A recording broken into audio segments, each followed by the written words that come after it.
my next chapter has to be built around giving back and helping other people accomplish problems that I had to learn the hard way. That is literally the thesis for this company. So how do we do that? We take in their expense, their ads data, and their revenue data, and we apply a bunch of math to it. And we answer those questions in a dashboard and in a profitability tool. The purpose of the system is to help them get to break even and beyond that. If they're already profitable, if they're generating a 3% net margin, how do they get to a 10? This answers those questions. Welcome back to the Honest Marketing Podcast, where you learn proven strategies to grow your business without selling your soul. I'm your host, Travis Albritton, and today I had the privilege of sitting down with Adam Callinan, the founder of Pentane, formerly of BottleKeeper, to talk about his journey as an entrepreneur, going from a physical goods business, B2C, distributing, crowdfunded, an appearance on Shark Tank. So I peppered him with lots of questions about that experience and how that moved the needle in his business. And then also we talked a lot about his progression into what he's building now, which is a SaaS platform for e-commerce founders and owners that want to increase the profitability in their business. And so we talk about marketing, we talk about product positioning, we talk about strategy and how to make sure that you're set up for success as an entrepreneur. And then he shares some personal anecdotes and stories that I think you'll really enjoy as well. So make sure you listen to the whole episode, the whole interview. It was really fantastic. And then I'll, as always, share my number one takeaway at the very end. But here it is, my conversation with Adam. Let's dive in. Well, Adam, welcome to the Honest Marketing Podcast. Super pumped to have you here today. Thanks for having me, Travis. So there's a lot of really cool stuff I want to get into. You have an eclectic background, pretty typical for an entrepreneur nowadays. But I want to start with BottleKeeper. So this was the company before the one you're currently working on. I would love to hear kind of the origin story of where the product concept came from and why you decided, hey, let's try and make a business out of this. Sure. The product concept itself came from my cousin, Matt, we're super close. He was the best man at my wedding before all that stuff happened. He was sitting on the beach in Southern California, drinking a beer out of a red party cup. And I'll send him this and he'll love this. He is a maniac. He's that like maniacal guy that has to drink a Corona out of a bottle at a specific temperature. And if he can't, it like makes him crazy. So he's looking around and seeing, he sees people drinking out of water bottles and he's drinking this warm beer out of a red party cup and just has the idea of why can't I put a beer bottle inside of one of those? And I mean, that was the literal genesis. He went to the store and bought a single walled, just like stainless steel water bottle, vice gripped it to a table, hacksawed it in half and stuffed it with some kind of college era neoprene koozie, super glued it in, and his Corona fit. And it fit perfectly, and the beer bottle stuck out of the top, 3/4 of an inch, enough to get your mouth on it without having to touch metal. And that was the quite literal genesis of BottleKeeper concept. But the timing of that was unique for us. I had just sold out of a medical company. This was in May of 2013. And so I was now looking for the next thing to do. I went and fumbled around with like venture fund stuff, which was a terrible idea because I'm awful at raising money because I don't like doing it, which I'm sure we'll get into later on. But, and so Matt started asking me to get involved, and I thought it was an interesting idea, but I was not remotely convinced that people would actually pay money for this thing. I just wasn't. And, over the course of months of badgering, I agreed to come on as a partner, as long as we could try to build the business in a way that it did not require employees.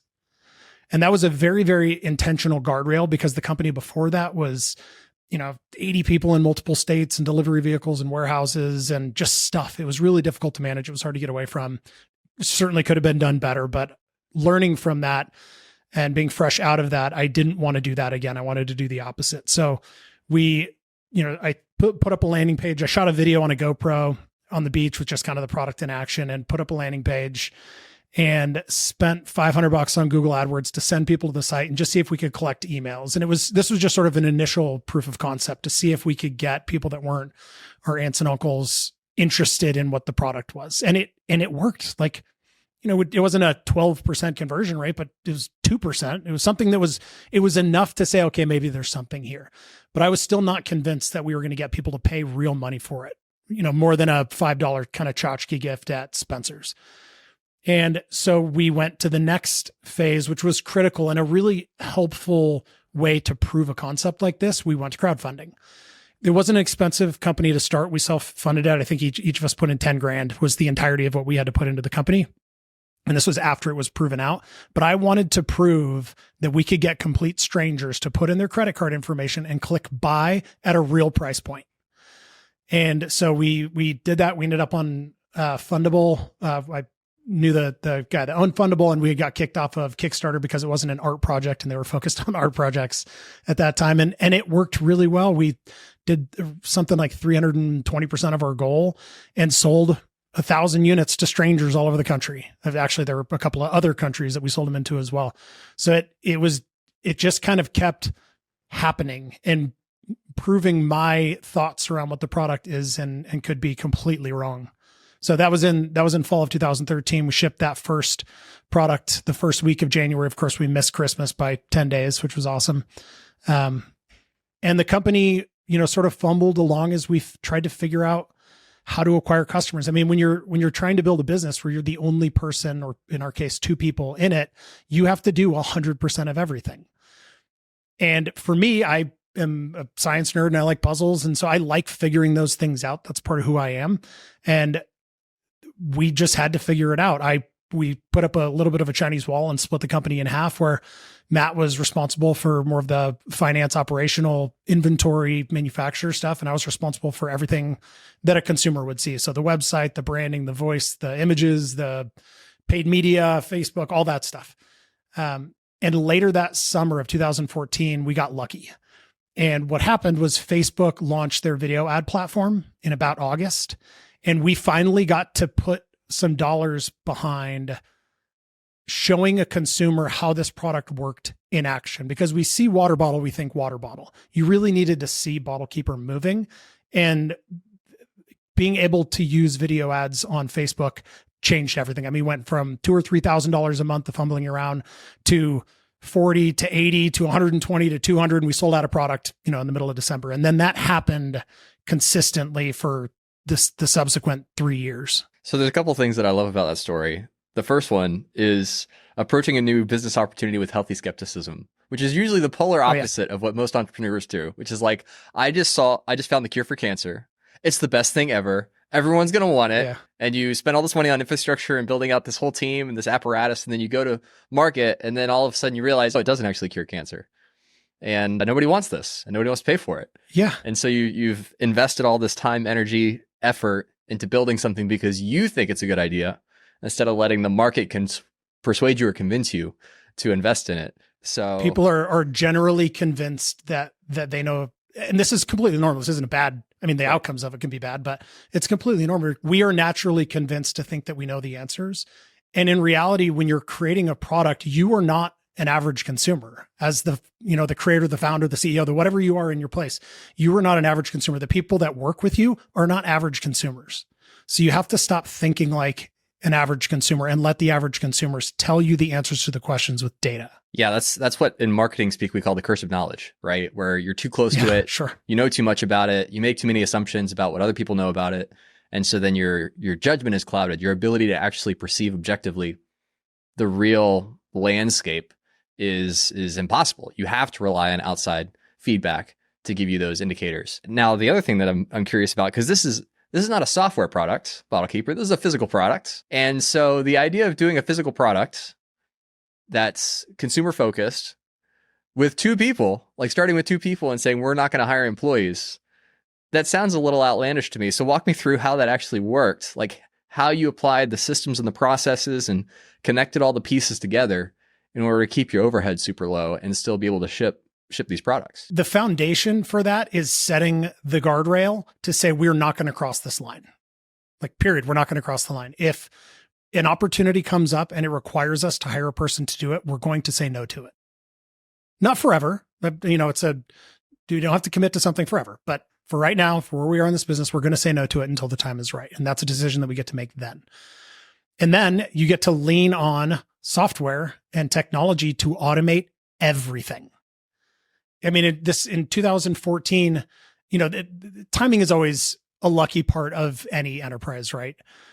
With BottleKeeper, it would have been significantly more difficult, if even possible, to do that in 2005. But in 2014, most technology platforms will communicate with each other. And if they wouldn't, you have products like Zapier that would make them communicate with each other. And so we just figured out how to put all the puzzle pieces in place to create a platform, the business, not just how we sold product, but the whole business, to create a platform that could scale to a point. And we found that point, but, we weren't making the product ourselves. That was outsourced. We weren't shipping the product. Well, we were shipping the product ourselves at the beginning. I mean, we literally have my dad, who was semi-retired, like in my cousin's shop in Phoenix, stuff in boxes going out the warehouse back door. But we did that because we learned the hard way that going into a 3PL as a startup can be really dangerous because you're not big enough. You don't have the pull. They don't necessarily, it doesn't mean all of them, but certainly the one that we ended up in did. Like half our product disappeared literally out the back door in the first 10 days it arrived there. It almost completely destroyed the company before it even really started. So because I wanted to automate everything, and that was not a smart thing to automate at the very beginning. At the very beginning, we needed to be shipping the product so we could control it and make sure that it was done 100% correctly. But you grow out of that, and then you get into a 3PL when you are doing enough revenue to where you're not the tiniest client on the roster. And we were spending money on Facebook, and it was returning really well, and we just stomped on the gas pedal. You'll have to forgive my ignorance. I don't know what 3PO or 3PL means because I've never built a physical product business before. What is, break that down for me? It's the third party logistics. Okay. So it's someone it's a company that you would send your product to that they will ship and fulfill for you. Right. Yeah. I'm familiar with that phenomenon, basically like an outsourced warehouse, and they handle the shipping and handling. And so you found that at the size that you were at, partnering with somebody as a third party logistics, you're just another cog in the machine. You're just shelf space to them instead of somebody that sees themselves as an extension of your business and a partner with you. Is that what you saw, or? That was what we found at that stage in the business. Yes, that's what we found. Sure. And then as far as the shrinkage or the loss, like where did that come from? Was that just returns, or like sending it to the wrong place or the wrong orders, or what were some of the mistakes? Just so people listening can be aware of them. Yeah. Yeah. 100%. I mean, again, the problem with doing it super early is you're not going to get into the really good ones. You're not going to get into the reputable, the ones that we ended up in way later when we were doing $10 million a year in sales. Like, you're not going to get into that. So there is inherent risk that comes with going with a small 3PL provider that will take you that only 7 people in the world have heard of. And maybe that's different today. I mean, this is in 2013. I haven't looked in that landscape for a while, so maybe there are better solutions for that today. But what happened is, so of the half the product that vanished, half of that, so a quarter of our product literally got stolen. Like, somebody backed their truck up to the door and loaded it and drove away. The other quarter, they shipped to the wrong people. We only made 2 products. And it was all one size, one color, but we made a special edition that was laser engraved and numbered from 1 to 500 or whatever it was. And they shipped all of those special edition units that these people had paid extra money for to the wrong people. So we ended up having to reship to the right people. And I mean, it effectively vanished. Well, I mean, it didn't literally vanish, but it effectively vanished from a cost standpoint. Sure. Yeah. And I mean, I appreciate you sharing that, because it's always easy to think the easy button is just, I'm going to outsource, I'm going to delegate, I'm going to bring this other company in to handle this piece of it. But then if you don't do your due diligence, or if you don't know what you're getting into and don't have both eyes wide open, like, now you've essentially put a part of your business in somebody else's hands instead of your own. Like, you're relying on them to do what you want them to do, or you are expecting them to do, in order for things to run smoothly, instead of very carefully, piece by piece, kind of like landing it out as people build that trust or gain that trust from you to become a partner in your business. Yeah. And the big challenge, again, this is all learning by pain, but the big challenge in that scenario is the 3PL that we had decided to go with didn't actually own their facilities. They were effectively, we didn't know the questions to ask, frankly, at the beginning. So they were effectively a software tool that overlaid 10 or 15 independently owned 3PL facilities. So they didn't have transparency or clarity into the facility itself. So if you were a super early stage, and if you have to go into a 3PL, you have to make sure that they actually own and control their own facilities. Point. Good point to make. That's an important one. That's an important one. Now, you went through crowdfunding, you validated the product idea, you start building out this manufacturing capability, you're shipping these items. When did Shark Tank come into the picture? Was that later on? Like, how close to that was GoFundMe or the, crowdfunding. Yeah, the timeline. Mm-hmm. So we shipped that first product in early 2014. We went through, from a revenue scale standpoint, by 2016, we were doing $8 million in sales and we still had no employees. And that's when, the wheels on the customer service wagon started to wobble a little bit. So we did hire our first person in 2017 to take that over. But Shark Tank reached out. They have casting directors that go out and look for things. They reached out to us first, I believe in 2015. And we had gone through the process. And so in 2015, we did $1.8 million in sales, something like that. And that's from 2014, we did like 150,000 in sales. So it went 150, 1.8 to 8. So we jumped a little bit there. We went through the process with them and got to the very end, and I was out of the country. I mean, the whole point of this was I wanted to be able to build a scalable business that I could operate from anywhere in the world. So as long as I had an internet connection, we could operate the business. So my wife, Katie, and I traveled a lot for the first number of years. We were out of the country 4, 5, 6 months a year. And when we were at the very final stage of Shark Tank, the first time around, the dates that they give you a week to film, and they don't tell you when in the week. Frankly, at that point, they don't know. They just say you have to be in LA for this week. And that fell in the middle of when I was in Iceland. And so I was trying to fly back for that week, and they didn't like that, and it freaked them out. And so they pushed us to the next year. And then the next year there was too many beer companies in the thing. So they pushed us to the next year. And then of course, in businesses like that, they have an enormous amount of turnover. So like all of the casting people were gone, our executive producer or the producers that were responsible for us were gone. And we had a internal team member, or head of marketing at that point. That was our second team member, knew somebody that we were able to kind of get back in the door in 2017. And we filmed, and this was also very lucky. We filmed the week before Father's Day in 2018. And Father's Day was huge for BottleKeeper. So we got to go on and, you get to completely construct your pitch with some guidance and sort of boundaries, but we got to go on and say some pretty outlandish numbers as openers to the show, because it was literally the week before Father's Day. So it was like the week before we did $1 million. It was fun. Very fun. No, well, because Shark Tank is one of these, cultural phenomenons in entrepreneur space, business owners. They think, what would it be like to be part of that experience, to pitch yourself in front of these, highly successful entrepreneurs, and on one level, get immediate feedback from people that are operating at a high level, like poking holes in your business model, trying to get around the edges. Like, okay, well, you say this. How did you come to this number? How did you come to this valuation? Why do you think this is a reasonable investment percentage? All those kind of things, right? But then the other thing that I think a lot of entrepreneurs and business owners, wonder about is, if I'm given an opportunity like this, and I put Shark Tank in kind of a bucket of other kind of like mass exposure nexus events, right? So whether it's Super Bowl commercial, Shark Tank appearance, feature in a key publication in your industry, like there's this one event that happens that then pivots the trajectory of your business. And Shark Tank kind of has that Shark Tank bump effect for a lot of people. Did you see that for BottleKeeper after you appeared, whether you got investments or not? Did you see that pivot after the episode aired? We definitely saw a bump, and it was a massive bump. And it, again, another point of luck with timing is that they aired the episode on like November 30th, which is lucky. You don't know that that's going to happen until a month out. You do not get a ton of notice. So there's all sorts of logistical challenges around trying to get enough inventory without overdoing inventory, and all the risk associated to being prepared without having any idea whether it's going to air in October or the next May, or even if at all. They over-film the episodes, and some small percentage of them actually do not air. And now in our case, we did a great deal with Mark and Lori for $1 million for 5%. It turned out to be a great deal at the end of 50 minutes of mayhem.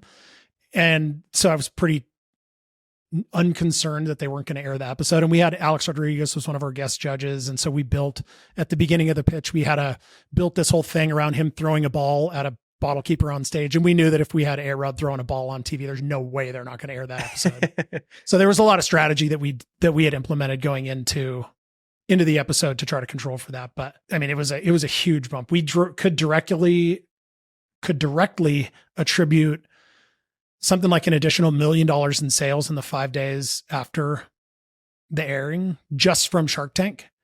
And then it aired again in January on ABC. And then it airs, I mean, it's still to this day, this is 6 years ago, 5.5 years ago. It still airs on CNBC probably every other month.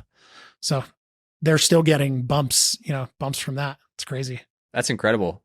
Yeah, and that's some good marketing prowess right there to recognize how do we stack the deck in our favor to make sure they actually air this episode. Let's get Alex Rodriguez throwing a baseball. They won't cut that.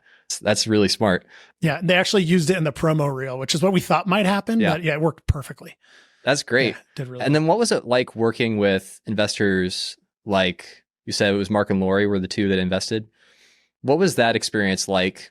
Because I know a lot of business owners think a lot about taking in outside capital and under what circumstances would it make sense? Like you're not just taking out in outside capital so you can have a, nicer balance in your savings account to weather rainy days. Like you want to put that capital to work. So what was the thought process behind like which sharks you wanted to go after or potentially pursue if you had a choice? And what was the experience actually like working with Mark and Lori after the fact? So in full disclosure, we did not do a deal in real life. So we did not end up taking investment. We did work together to get to a different deal, which, to be clear, and there's lots written about this online, so I'm not disclosing anything over proprietary, but like most deals don't actually happen. A lot of them don't actually happen. And the ones that do are generally going to be materially different than what gets done on TV. And that makes sense. I mean, if you think about it from an investor standpoint, they literally don't know who you are when you walk on. Right. They got to do due diligence too, right? They just know this. Well, yeah, exactly. Showed up on Shark Tank. Yeah. Yeah. It's like Lori had seen one of our ads on Facebook, but I mean, she didn't know anything about our business or Mark or Barbara, whoever the other people were on the show. So after that 50 minutes, our episode took about 50 minutes to air, which is full straight through. It doesn't stop. There are no like redos. It was complete chaos. It's literally 4 people plus Alex Rodriguez all asking the same question like 1,000 different ways to try to elicit a different response. And it just is complete mayhem. And the result of which is we did end up doing a great deal, and the editors treated us phenomenally well because they cut that, 50 minutes down to like 6. So they can make it into whatever they want to make it into, but they treated us really nice. And after the fact, we did work with Lori, and she was really great to work with. I mean, it was easy because she would just call me directly. We weren't trying to like work through people, and we ended up not working together. She was really interested in the QVC angle, and that really wasn't our brand. We were trying to figure out how to get into retail. We had been saying no because it was literally the first thing that was the guardrail test of, we have opportunities, but we can't do them ourselves. We're going to need to hire somebody to do it. So we said no to it. And that was going into retail. So by 2018, we just started to think about opening that floodgate because we got a wait list from doing that. I mean, people were submitting things and we were saying, no, we'll let you know when we're ready. And so we had it was like 5,000 store wait list. And so going into retail was important. Going on QVC really didn't fit with our brand. We were more of a premium. The products were expensive. I mean, just didn't really fit. So we collectively agreed that didn't make a lot of sense. And then with Mark's team, we didn't really ever deal with Mark directly. But we did try to do a different deal with Mark that allowed us to not take investment. As you're talking about taking on investment, like you take money from somebody, you have a fiduciary responsibility to that somebody, and you need to take that seriously. I'm not saying don't do it. If it makes sense for you and you're confident and comfortable in doing it, by all means, just understand that there is real liability to doing that. And I don't want to be on the other side of Mark Cuban's liability. That's probably why. But he's clearly a super smart, well-connected guy. So like having him in the bullpen would be incredible. So we did try to do a deal that would have allowed him to play more of a consulting role and earn equity. I think it was like 2% equity over 2 years that vested monthly that we could cancel at any time. And in the big scheme, it didn't work, not because either parties didn't want it to, but because we had, he needed his interests to be in an LLC, which totally makes sense. I would be the exact same way. And we had just broken our partnership election to convert the company to an S election. And you can only do that every 4 years, I think. That's an accounting question. And if we were going to do that again, it was going to cost like $500,000 in taxes or $300,000 in taxes, some crazy amount of money. So it just logistically didn't work. That's fair enough. Well, kind of pull the curtain back a little bit on what the Shark Tank experience is really like. It's not just 6 minutes. It's this whole long multi-year endeavor, and then doesn't often work out at the very end. But I mean, that probably took, that probably took from the time we filmed in June to the time that those negotiations stopped was, I mean, it was probably 10 months. Mm-hmm.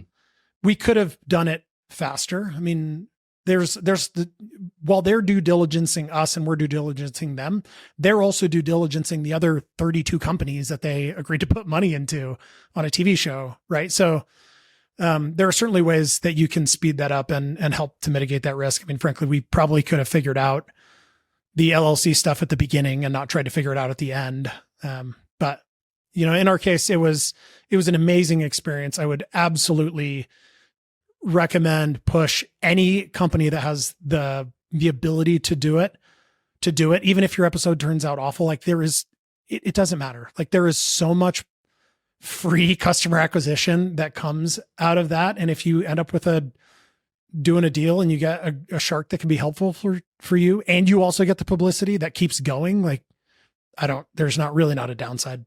So that was Shark Tank. Saw this huge bump, obviously from the additional exposure and kind of hitting mainstream, so to speak. And then you're still growing the company, investing in infrastructure to meet the new demand, still running paid advertising. At what point did you decide, you know what, I think this season of business is coming to a close? Because you eventually sold BottleKeeper. So what was that decision process like between you and the other kind of key stakeholders in the business? Did another company or firm approach you with an offer or say, hey, are you interested in selling the company? We're interested in buying it. Or were you actively shopping? Like, what was that decision process like, both from a business standpoint, but then also personally, and kind of what you were looking to do at that point in time? Yeah.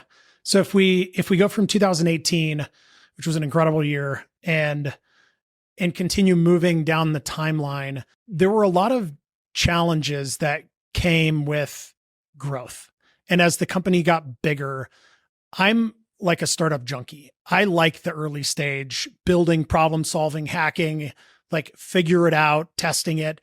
That's the phase of company that I really like. And the bigger that we got, the less time I spent actually participating in the company. The more time I spent with lawyers and accountants. I mean, by that point, we had amassed a huge patent portfolio that started with one. And I mean, that's a whole podcast in itself, dealing with intellectual property and defending it and the unbelievable cost and headache.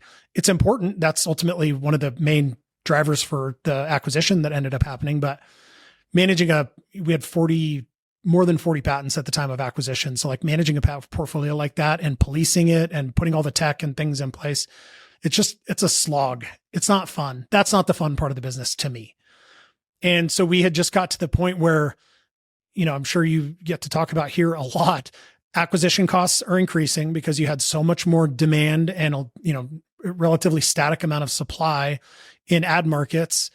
And, so every year Facebook was our big driver, and every year it got more expensive to acquire the same customer. And we continued to push and squeeze and pull levers in and around driving AOV and LTV and all these things that are important. But again, like at the end of the day, both Matt and I just got to the point where we were not doing the things in the business that why we were doing it. I mean, it provided us with freedom. It was very flexible. That's really important. But we weren't actively shopping. We did have a investment banker reach out, and we had that happen before, but we didn't have the conversations. We weren't just frankly ready for it. And at this point we were kind of ready for it. This would have been in the summer, like early summer of 2020.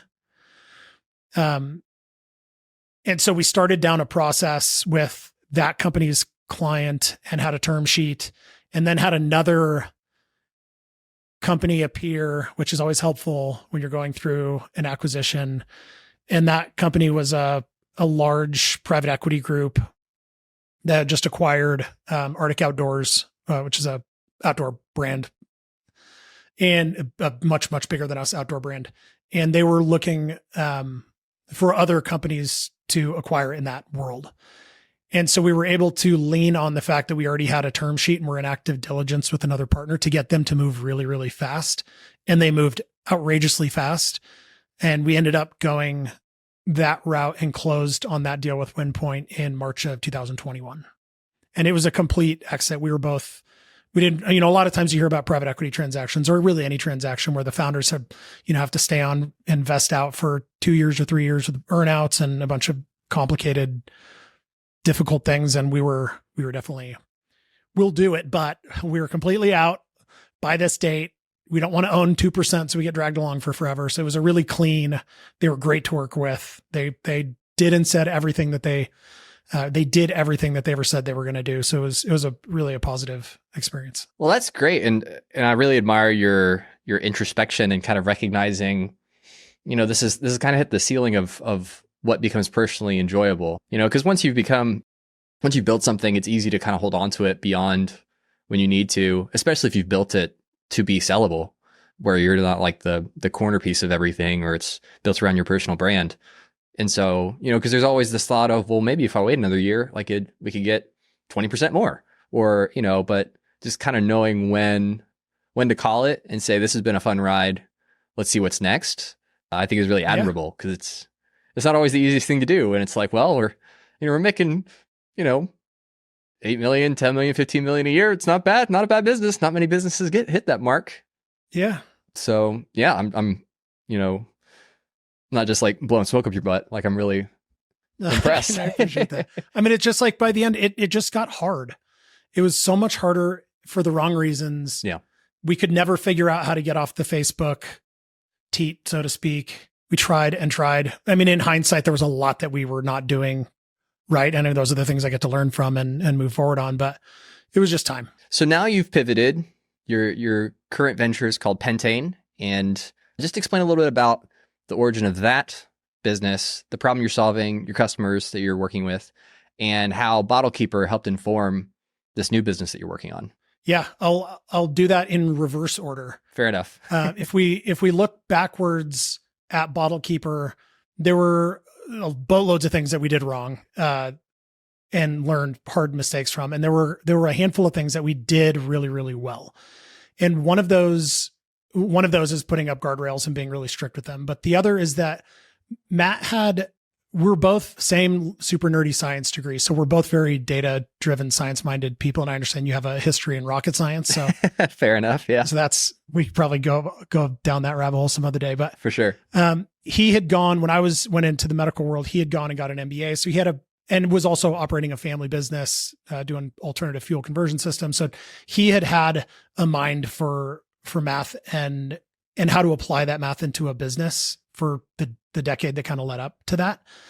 And so what that did is it created a foundation for us to be able to design a system that allowed us to have real time and insight as to how the business made or lost money, and really granular insight, not just like, is it up or is it down, but really, really particular, day over day, ups and downs, week over week, month over month insight, so that we knew what was happening before we got our P&L from the accountant next month, which is how it typically happens. Now, for us, we were just solving our own problems because I was doing all the marketing and all the paid media, and then also participating heavily in the operational finance side of the business. I and Matt, we were able to connect these two silos that generally exist in a company and make them speak the same language to solve our problems, because it was just he and I. We had to do it. And so we operated on that system, which was, it was just spreadsheets. It was just math inside of spreadsheets through the entirety of the company. We tried to build it on other platforms like NetSuite and Datarama and these things that were, NetSuite is still big, but Datarama at the time, none of them worked. We could never figure out how to get it done. And so fast forward, we sell the company. I take some guidance from a wise elder man to not just go and try to jam a square peg into a round hole and start something immediately. And so taking that time, I have young kids, so I'd spent a lot of time with family. We live in Montana, so we spent a lot of time in the outdoors and doing all that fun stuff. I got bored one day. I realized that my hardest decision was what to have for breakfast, and that was a problem. And so I started doing some advisory work, and that started with companies that we had invested in, that Katie, my wife, and I had invested in. And what that did was I started digging into these first two companies, and I realized, even though one of them, the first was it was a $20+ million business. It was profitable. It was healthy for like all intensive terms. But when it really came down to it, they didn't actually understand how the company made money.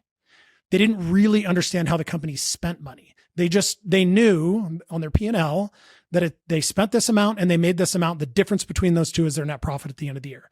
But because they didn't really understand how those things work in a consumer business, they didn't know what levers to pull to maximize that outcome. Sure. Does that make sense? No, totally. And so I started rebuilding.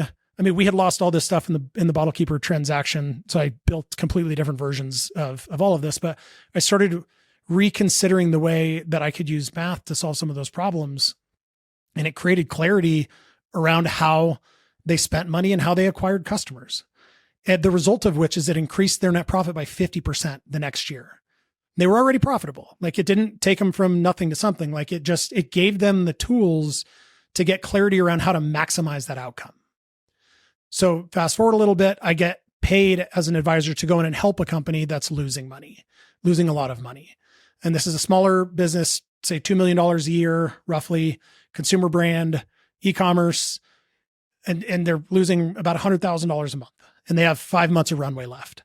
Do the same thing. I mean, at this point, it's evolved a little bit, implement the same system into their business, and gaining clarity around how they're spending money so they could make changes to the business to make it healthier, and how they're making money so they could make changes to their customer acquisition to drive more profitable revenue. The combination of those two things completely changed this company. They lost $100,000 the first month. They lost $10,000 the second month, and they made $50,000 the third month. And that third month was in January as a consumer product company. And now fast forward a year, they're crushing. They've 2.5x their revenue. They're healthy. They're profitable. So that was the real light bulb of, wow, this concept that we had constructed at BottleKeeper is actually can be really, really impactful. So instead of it living in complex spreadsheets, started building into software, hence Pentane.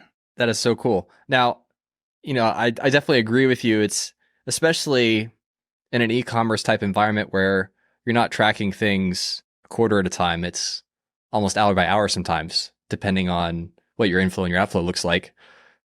What were some of the challenges of developing like a real-time dashboard when most of the systems and processes that are out there are only as reliable as your manual inputs, which is always a problem, right? It's kind of like operator error. If you don't give it exactly what it needs and precisely the format that it needs it, it's just not going to work. It's not going to give you what you need. So how did you approach that level of having this be an additive thing for these business owners instead of like, here's a new time suck that I have to deal with every single day? And then how are you choosing your product development roadmap? Because with something like this, there's an infinite number of directions you can take it. So there's an infinite number of metrics, KPIs, things that you can track to give you a positive or negative indication about something you could be doing to change and make it better. So what does it look like to essentially develop something that is an extension of somebody who isn't normally a math related person? And then from your perspective, as you're developing this product, like, how do you really optimize it for that ideal customer profile and what their needs are to make sure you're not overdeveloping it or developing it in an alternative direction that's not going to be as fruitful for them? Yeah, that's a really good question. The first part to that is the math is complicated. My benefit is that I'm good at math. I understand the math because I wrote the math and I used the math for a decade. Right. I understand it intimately. I understand the relationship between a fixed expense and channel specific contribution margin. I know those things very intimately. So the purpose of the system is to take that math and overlay it with software so that ABC e-commerce company who's trying to solve problems doesn't need to know how to do the math. It just answers the questions. So that is the whole purpose of the system. I'm at a stage and a point where my next chapter has to be built around giving back and helping other people accomplish problems that I had to learn the hard way. And that is literally the thesis for this company. So how do we do that? We take in their expense, their ads, ad data, and the revenue data, and we apply a bunch of math to it. And we answer those questions in a dashboard and in a profitability tool. The purpose of the system is to help them get to break even and beyond that. If they're already profitable, if they're generating a 3% net margin, how do they get to a 10? This answers those questions. That's fantastic. That's phenomenal. Now, something that we talked about offline before we started hopping in the interview was that when you were building BottleKeeper, and you kind of referenced it a couple times, you were very reliant on social media ads, specifically Facebook, to basically, here's a pretty picture or a video. Sure, I might be interested in that. Click through, purchase, right? And then move along. But Facebook, even since like 2013, 2014, their ads platform has shifted so many times. I remember back when, the big Apple fiasco happened and they weren't going to allow people to track Facebook users across different sites, and like everyone's ads shot through the roof and their conversions tanked. So why are you not repeating the playbook from BottleKeeper for Pentane as far as customer acquisition and your approach to marketing and finding the right people, communicating with the right people? How are you trying to pivot? How are you trying to make that different to, not ignore paid ads acquisition, because it works, but there are also drawbacks to leaning into it too much as well. So I'm just curious, like, what you're thinking about as far as growing your current agency and how you might do it differently than you've done it in the past. I won't say that there's not a place for paid media. I think it is dangerous to build the entire foundation of the business on paid media. And that's exactly what we did at BottleKeeper. So I say that from a position of deep experience. As paid media acquisition continues to get more and more expensive, and it will, particularly with pixels being blocked and the capacity they're being blocked, and attribution was already a disaster before this stuff. Now it's like almost non-existent. I know that there are a lot of companies doing interesting things to try to solve that, but I mean, it's not going to get easier. So my position with Pentane is to build and grow the business organically. If at some later date it makes sense to sprinkle in some paid media in order to pour fuel on a fire, I'm open to doing that. But I'm not interested in being involved in another business that is dependent on a third-party system to perform and drive all of its revenue. Which I would rather, honestly, I'd rather just go and consult or do advisory work or go speak. Yeah, it's a tough thing when every single week you wake up and you're like, I really hope my ad costs are at least the same price as they were last week, because, we're running out of audience. We got to tap into a new audience and then repeat the cycle all over again. I've been there. It's not a fun ride. It's much better if you can have the luxury of patience, chip away at it one little bit at a time.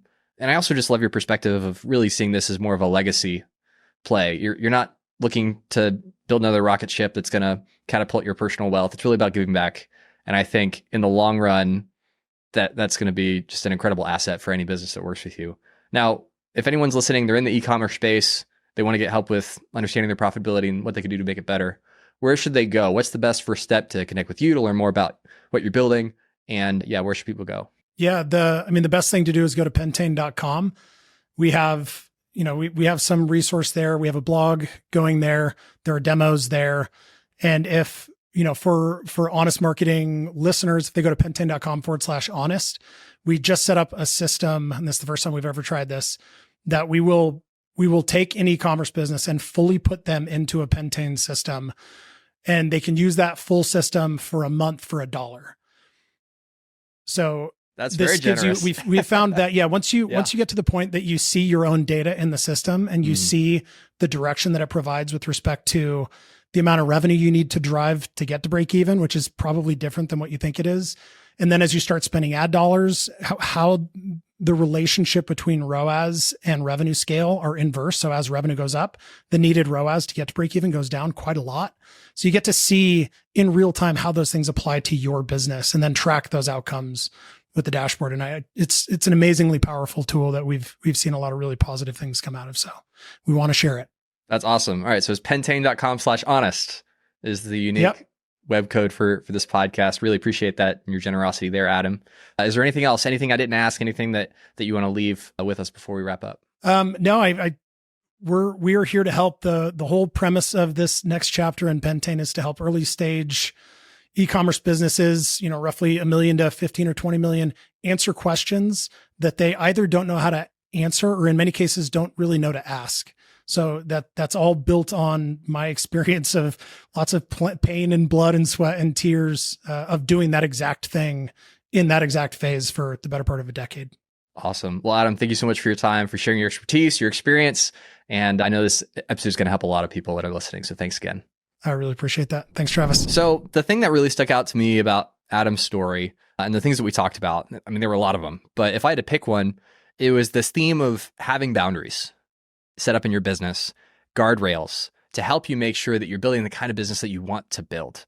It's so easy to see a shiny object, a new opportunity, a new growth mechanism, a new product line, and you get really, really excited about it. And so you start pursuing it without taking a moment, thinking about what you're building, what do you want to build towards, how do you want to shape your company, what do you want to grow into, and making sure that it's the right opportunity to say yes to. So I really appreciated that insight and even how it played out in his journey building BottleKeeper and setting up Pentane. And so I definitely know that's something that I want to think through in the next couple of weeks. Like, what are the guardrails that I need to put in place for my own business to make sure that I don't make some of those mistakes that we talked about? If you are an e-commerce owner and you want to get some more insight in the profitability of your business, definitely encourage you to click the link in the show notes or go to pentane.com/honest to try out their operating system, put your numbers in, see where they can help you. It's only $1 to get some clarity on the profitability of your business. So I definitely encourage you to do that. And yeah, really excited to see a year, 2 years, 5 years from now, what they're up to, because I feel like they're really going to make a huge impact on the e-commerce space. Well, thanks for listening to another episode of Honest Marketing. Hope you enjoyed it. And as always, be honest.